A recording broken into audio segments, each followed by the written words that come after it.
Dua ederek sana Rabbim dilimle Yalvarıp ağlayaram bütün kalbimle. Eşit bu nalemi harayı dile. Həmişə mən olmaq istərəm sana. Mərhəmət göstərsən rəhm elə mənə. Cavab ver mənim ağlayan kövrək qəlbimə. Amandır qoyma gül kimi solun mən gedim. Kömək et möhtacam sana. Tikanlı yarpaqlar, zalım caynalar məni didir parçalayır sanki dağdan. Həqiqət yolunda getmək istərəm.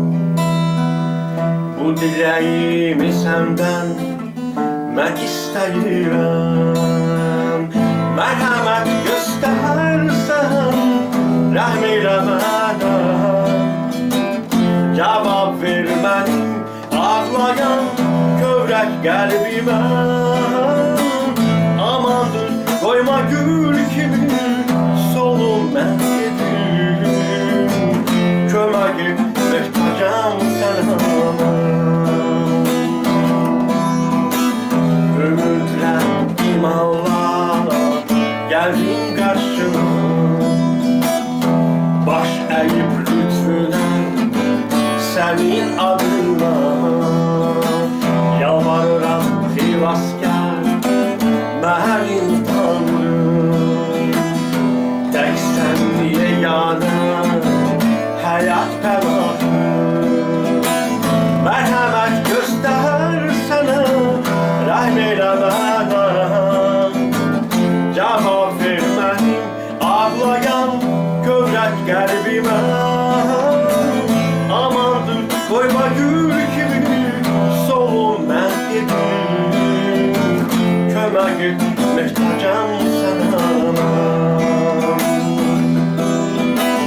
Mərhəmət göstərsən rəhm elə mənə. Cavab ver mənim ağlayan kövrək qəlbimə. Amandır qoyma gül kimi solub mən gedim. Kömək et möhtacam sana. Kömək et möhtacam sana. Kömək et möhtacam sana.